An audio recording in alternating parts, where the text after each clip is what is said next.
राज्यसभा के सभापति जगदीप धनखड़ को कांग्रेस चीफ मल्लिकार्जुन खड़गे ने एक पत्र लिखा है। पत्र में उन्होंने इतने बड़े पैमाने पर सांसदों के निलंबन को भारत के संसदीय लोकतंत्र के मूल सिद्धांतों के लिए हानिकारक बताया है। खड़गे ने धनखड़ को लिखे पत्र में कहा है कि वो इतने अधिक सांसदों के निलंबन से दुखी और व्यथित है।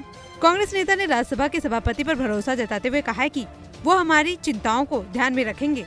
इसके अलावा उन्होंने धनखड़ से आपसी सहमति से तय हुई तारीख पर उनके साथ इस मामले पर चर्चा करने और उनकी चिंताओं का समाधान करने का भी आग्रह किया है। कांग्रेस प्रमुख ने पत्र में लिखा है, इतने बड़े पैमानों पर सदस्यों का निलंबन हमारे संसदीय लोकतंत्र के मूल सिद्धांतों के लिए हानिकारक है। सदस्यों का निलंबन देखना दर्दनाक, पीड़ादायक और बेहद दुखी करने वाला था। वो एक जिम्मेदार नेता के रूप में संवाद और चर्चाओं को बढ़ावा देने में दृढ़ता से भरोसा करते हैं, जो संसदीय लोकतंत्र का मूलभूत स्तंभ है। मैं आपके ध्यान में लाना चाहूंगा कि संसद की सिक्योरिटी में सेंध के गंभीर मुद्दे पर बात करने के लिए राज्यसभा के नियमों एवं प्रक्रिया के प्रासंगिक नियमों के तहत कई नोटिस दाखिल किए गए थे। हम सब इस मामले में सार्थक चर्चा के लिए तैयार हैं। अफसोस की बात है, ना तो इन नोटिस को स्वीकार किया गया और न ही मुझे या विरोधी दलों में से किसी अन्य सदस्य को सदन में 1 या 2 मिनट के लिए बोलने की अनुमति दी गई। सरकार का अपना तरीका होगा, लेकिन आप भी इस पर आसानी से सहमत होंगे कि हम सभी को अपनी बात रखनी चाहिए।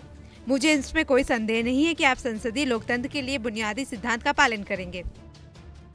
इसके अलावा खड़गे ने इस बात पर भी जोर दिया कि गृह मंत्री को संसदीय सिक्योरिटी में सेंध के महत्वपूर्ण मुद्दे और 13 दिसंबर को सदन में 2 घुसपैठियों के एंट्री को संभव बनाने में सत्तारूढ़ पार्टी के सांसद की भूमिका के बारे में सदन को अवगत कराना चाहिए। उन्होंने कहा, ये मामला संसद और सांसदों के लिए भी गंभीर चिंता का कारण है और एक महत्वपूर्ण मुद्दा है, लेकिन इस मांग को साफ रूप से नजरअंदाज कर दिया गया। इसके अलावा नियमों और प्रक्रियाओं का खुलेआम उल्लंघन करते हुए एक बड़ी संख्या में सांसदों का निलंबन हुआ। इन चुनौतियों के बावजूद मैं खुली चर्चा और संवाद के लिए अपनी प्रतिबद्धता दोहराना चाहता हूं। मैं इन चिंताओं को रचनात्मक तरीके से दूर करने के लिए आपके साथ बैठक करने के लिए तैयार हूं। बता दें, इससे पहले धनखड़ ने खड़गे को एक पत्र लिखा था, जिसमें धनखड़ की ओर से कहा गया था कि आसान से स्वीकार न किए जाने वाली मांग करके सदन को पंगु बना देना दुर्भाग्यपूर्ण और जनहित के खिलाफ है।